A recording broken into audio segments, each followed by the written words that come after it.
as we have in January.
Can folks online confirm that they can hear us?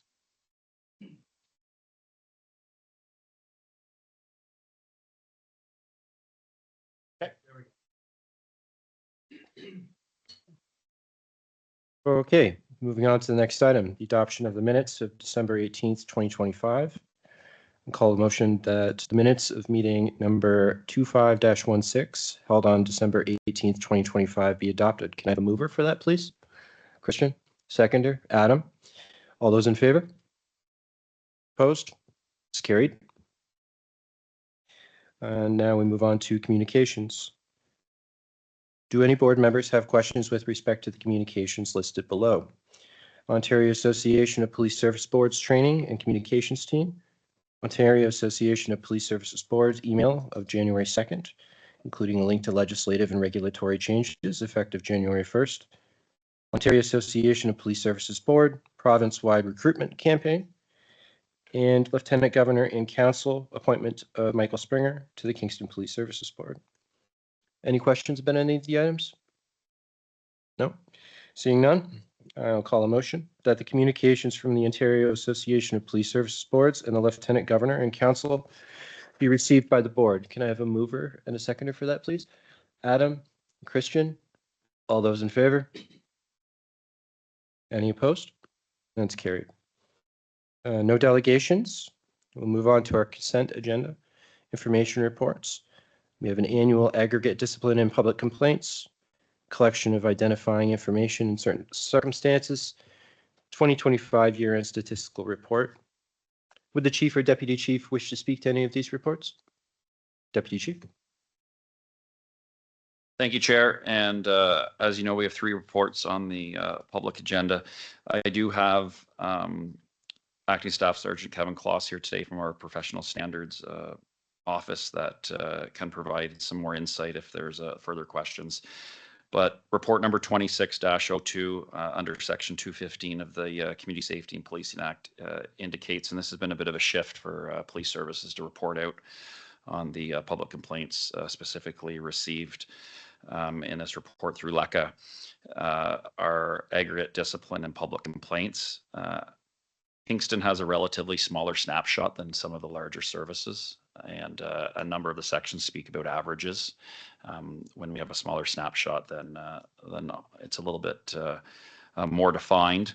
But the report before you comes twice a year. This is the 2025 year overview as mandated by section 215 of the Act. And furthermore, we've also included a full snapshot of the exact number of complaints dealt with. If there's any questions, I can ask Kevin to come up and we can elaborate a little bit further, but pending no questions, I'll turn it back to the chair. Are there any questions? Christian? Any trends, operations, Deputy, that you want to highlight for us from previous years or from other services? Thanks, and through you, Chair. We're seeing the number of complaints that are coming through actually take a bit of a dip. We're lowering a bit year over year. With the new Act, we anticipated we'd actually probably see maybe the opposite. We thought with the way the system in the new Act was written that we would see a significant increase. But that's kind of the one that we've turned. The workload in the office is still heavy. These are complex investigations, and a number of these investigations also go to outside police agencies when we have conflicts within. So we do still farm out a number of those complaints. Interactions with the public is generally speaking our largest one that comes forward, or unprofessional conduct. We did do ABLE training service-wide, which I think assisted, and we've seen some strong benefits of the ABLE training through the FBI program that throughout our agency. That has been definitely a positive, but maybe I can have Kevin come up and just maybe he can elaborate a little bit. While Kevin comes up, Deputy, we can take this as indication of continuing professionalization of the service and. Yeah, I think there's always room to grow, and I think generally speaking, and I think most of the time, our officers are out there and our staff are professional.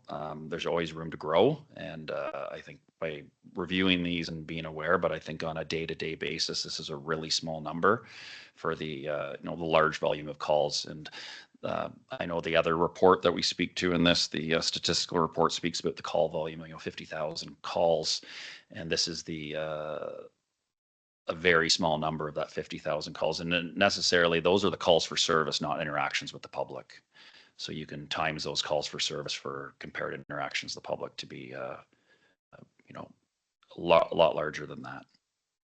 But I think generally speaking, when we look at the professionalism of the police profession across the province, including Kingston, the number of complaints is relatively low to the interactions with the public. Please, sir.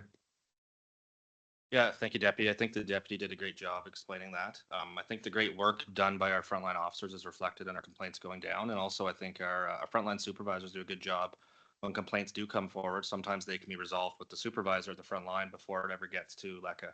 So they can have a conversation with the officer or have a conversation with a member of the public and explain our actions. And that could also be another reason why we're seeing our LECA numbers go down, because our frontline supervisors are also doing a good job addressing them at the front and not letting them go to that point.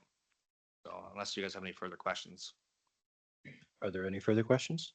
I just want to thank you because I realize it's a lot of administrative work, each of these complaints, and I think the public doesn't realize how much paperwork and how much staff time. And of course, we also monetize that and the people who get paid for it. And so I just want to express my gratitude for the professionalism with which and the respect with which we treat each complaint and the amount of effort that's invested that doesn't see the public eye in making sure these get addressed transparently and competently. Perfect, thank you. Are there any further questions about any of the reports? Okay, I'm going to call for a motion that the consent agenda items be received. Can I have a mover and seconder, please? Moved by Michael, seconded by Christian. All those in favor? Opposed? And that carries. Okay, moving on. We have approval agenda recommendation reports. Approval of multiple policies under the Community Safety and Policing Act 2019. Are there any questions with regards to any of these policies before we ask for a motion? I know it's very exciting policy work. I find it exciting. Okay, well, we have a recommendation that the Kingston Police Service Board approve the policies listed in this report, number 26-01, as presented in accordance with the Community Safety and Policing Act 2019 and applicable regulations. Can I have a mover and seconder, please? Moved by Adam, seconded by Christian. All those in favor? Opposed? And that carries. Moving on, we have 26-05, Reduce Impaired Driving Everywhere, the RIDE Grant Transfer Payment Agreement. And would the chief or deputy chief wish to speak to the recommendation? Deputy Chief Key. Thanks, Chair, and thanks, Chief. As we know, this is a transfer payment agreement that's been over a decade coming across the province to us. The only thing I will note is this is a renewal for multiple years out, and we were a little late getting the RIDE funding, so sometimes it's nice to get it earlier in the year, but we were able to make it work, and we'll be able to spend the funds in accordance over the holiday season, which we did get it in time for that, as well as into the March deadline on the fiscal. Something just to note is the transfer payment agreements.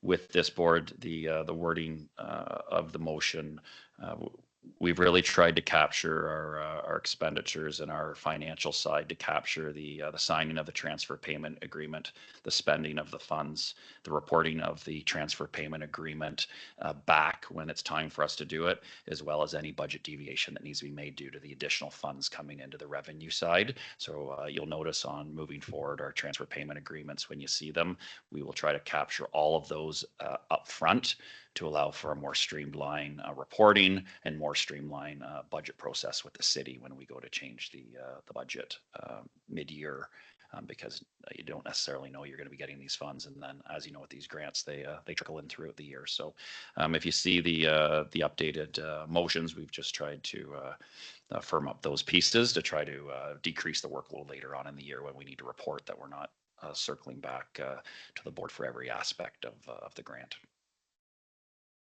Okay, thank you. And are there any questions from board members? Christian? Can you just elaborate on the metrics for the effectiveness of that work? Because I mean, it's one thing to run a RIDE program and stop a bunch of people. It's another to actually have real. So just curious, just the effectiveness of the RIDE program sort of overall, sort of here in Kingston, and how we measure that effectiveness. Sure. I think it's more applicable on this grant specific to report the whole RIDE period. So the RIDE grant period isn't up yet. So this grant's still live till for another couple months. I think RIDE programs in general, we all know that when we go through one, but the general deterrence, I think, is the big piece. When the public is aware that we're out there doing RIDE programs, the prevention piece is really the key piece on the number of vehicles, the number of contacts, the number of awareness, and then we obviously see it in the media that we're out there. We do capture the snapshot of the stats that are produced from the RIDE program, and we're happy to bring those back to the board specific to the grant. After the completion of the grant, which I think the board, it sounds like, would probably be interested in. But I think just speaking generally, the deterrence of RIDE programs is really in the public awareness about drinking and driving under the influence is where we really make headway in our community. I don't know if the chief wants to maybe comment on RIDE programs. RIDE programs are run obviously Canada-wide, so it's not only specific to Kingston. I'm particularly interested also in sort of the decriminalization, the legalization of cannabis, and sort of what the impact that has had in terms of, because we've basically doubled the problem set, if you want, by legalization. So now RIDE captures a whole host of things that don't have anything to do with drinking necessarily. I mean, it always has, but you would think it might be a bigger, exciting problem. Thank you, Christian. Yeah, thank you. First, I'd like to express my appreciation to the deputy in helping support me in my first meeting and speaking to issues that he has much more knowledge as I work through my first few weeks here. With respect to the RIDE program, I think we can certainly go back and get the metrics when the time comes to show, how many people stop, what it resulted in. But what's very difficult to capture is the intangibles. Is it having an effect on deterring people from driving impaired? And when I say impaired, I mean both alcohol and by drug. And so these are some things that could be difficult, but it would be interesting to get a sense through the program, through MAD as an example of what they're seeing, and it might be something that we can certainly look at. But giving specific metrics will have value, but it doesn't hit on those pieces. Thanks. Thank you. Are there any additional questions? Okay, seeing none. The motion is that the Kingston Police Service Board endorse the transfer payment agreement between the board and His Majesty the King in right of Ontario as represented by the Solicitor General for a maximum amount of $125,312 provided for the 2025-29 funding years under the Reduce Impaired Driving Everywhere RIDE grant, and that the board authorizes the chair to sign the transfer payment agreement on behalf of the board, and that the board authorizes the chair of police to spend the funds provided through the transfer payment agreement, and that the board authorize the chief of police to sign any required reporting documents in accordance with the transfer payment agreement, and that the board authorize a budget variation in the amount of $125,312 over the funding years of 2025 to 2029. Can I have a mover and a seconder for that, please? Moved by Christian, seconded by Adam. All those in favor? Opposed? And that carries. Moving on to motions. Item A, transfer payment agreement, Next Generation 911 funding. Can I call for a mover and a seconder for the motion that the Kingston Police Service Board enter into a transfer payment agreement effective April 1st, 2025 with His Majesty the King in right of Ontario as represented by the Solicitor General for the NG 911 funding in the maximum amount of $264,956, and that the board authorizes the chair to execute the NG 911 transfer payment agreement on its behalf for submission by the Chief's office. Mover and seconder, please. Okay, moved by Christian, seconded by Adam. All those in favor? And that passes. Moving on to item B, Canadian Association of Police Governance membership dues. That the board directs the board administrator to effect payment of the CAPG 2026-2027 membership dues in the amount of $2,263. Can I have a mover and a seconder, please? Okay, moved by Christian, seconded by Adam. All those in favor? And that carries. Item C, Canadian Association of Police Governance webinar series. That the board purchase the Canadian Association of Police Governance 24 webinar series at a cost of $2,547.50 plus HST. Can I have a mover and a seconder, please? Moved by Michael, seconded by Christian. All those in favor? Carries.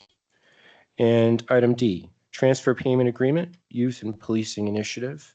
That the Kingston Police Service Board enter into a transfer payment agreement effective April 1st, 2025 with His Majesty the King in right of Ontario as represented by the Minister of Children, Community and Social Services with respect to the Youth in Policing Initiative for funding in the maximum amount of $36,551, and that the board authorizes the chair to execute the Youth in Policing Initiative transfer payment agreement on its behalf for submission by the police or by the chief's office.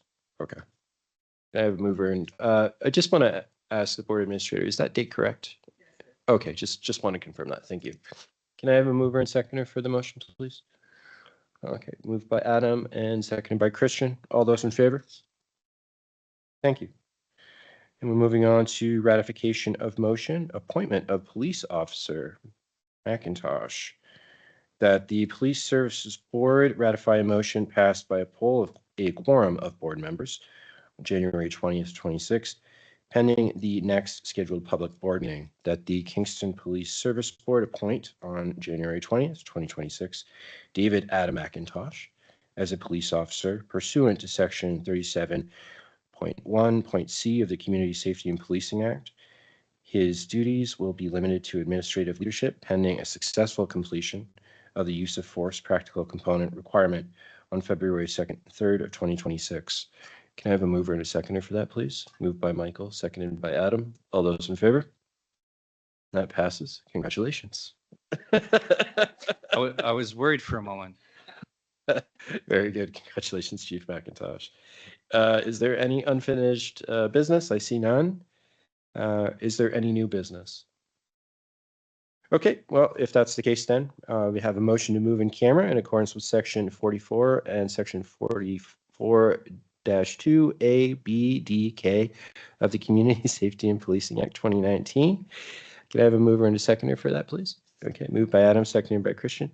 And the board will move into an in-camera session after a 10-minute break. Can I have all those in favor, please?